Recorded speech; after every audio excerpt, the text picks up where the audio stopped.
What should we do to come to understand, to ensure that we have influence and access to the United States? Canada, I was repeatedly told, too often seeks to engage America by wagging our fingers and proclaiming our values or our policies or our political systems as superior, rather than simply different. Not surprisingly, this hectoring strategy doesn't work, not even if you're right. Because Americans are quite rightly proud of who they are and what their values are, and so should we be. So let's just try understanding the place.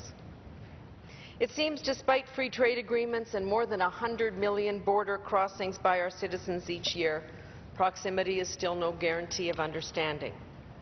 Historian Bartlett Brebner's decades-old observations still hold troublingly true. Americans, he once wrote, are benevolently ignorant about Canada, while Canadians are malevolently well informed about the U.S.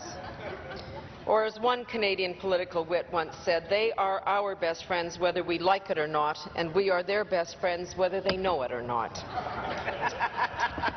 But the reality is we are friends and relatives, and we play on each other's hockey teams and attend each other's universities and work for one of the thousands of cross-border companies that exist. We invest in each other's entrepreneurship, and we vacation in each other's backyards.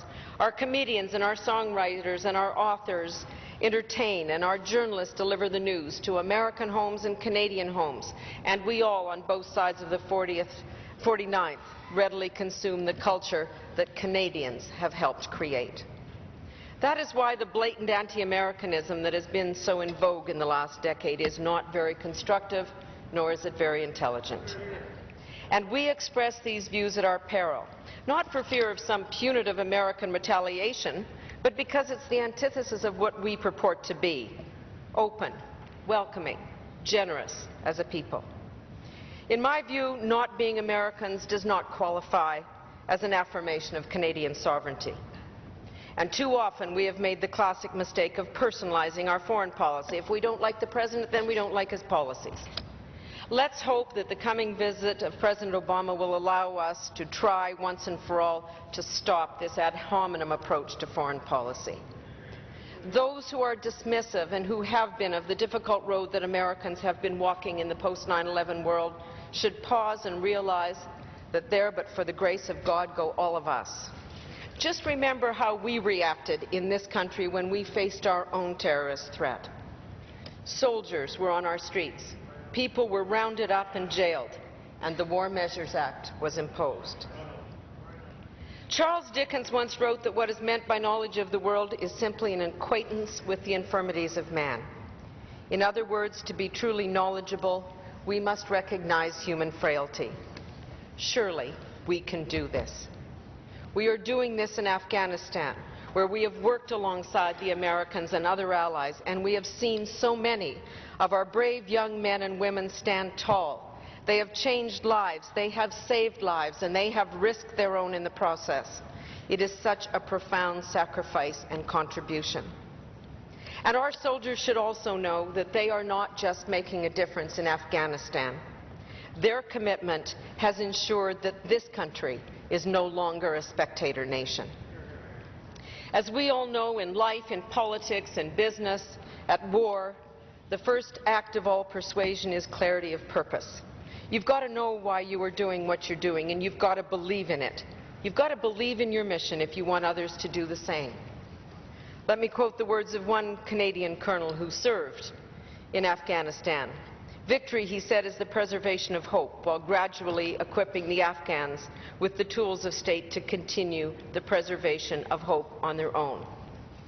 That is our purpose, and we have shown leadership.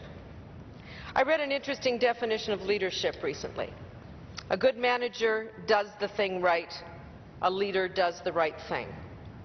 This is what we ask and expect of our soldiers each and every day, to use their judgment and not only do the thing right, but do the right thing. We should expect no less of our leaders, and that means ourselves. We need leaders who believe, as someone once put it, that government is supposed to be a safety net, not a hammock. Government can't be the answer to all problems, but it can and must, in times of crisis, enable change and support those who are ready to help themselves and those who can't, to save their communities, their livelihoods, their sense of purpose, and their pride.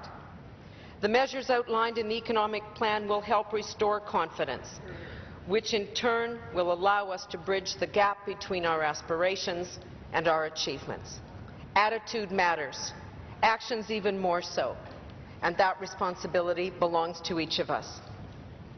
The late American journalist Sidney Harris once wrote that an idealist believes the short run doesn't count.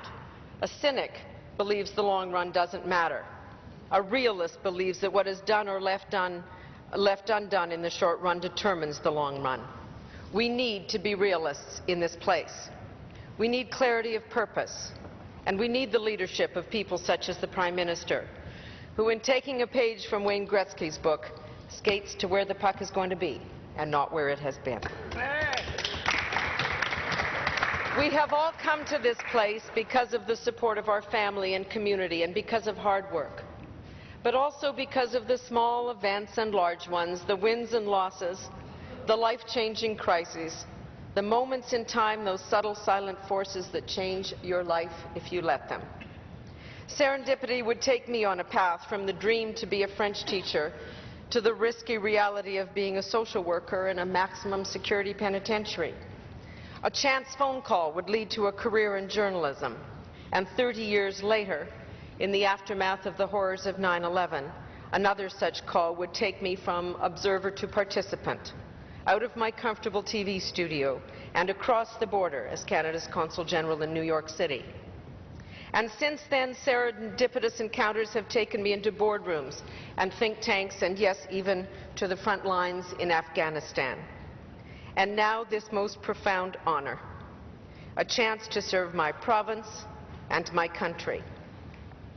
Margaret Chase Smith, who lived to the age of 97, was the first woman to be elected to both the U.S. House and Senate, and her record for the longest-serving female senator in history has not yet been surpassed. My creed, she said, is that public service must be more than doing a job efficiently and honestly. It must be a complete dedication to the people and to the nation, with full recognition that every human being is entitled to courtesy and consideration. That constructive criticism is not only to be expected but sought.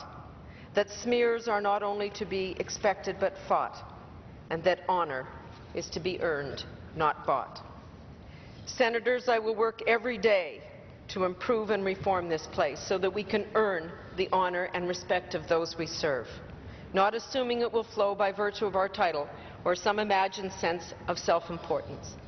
And I, for one, am truly grateful for the chance to serve through Canada's Senate. Thank you. Bravo.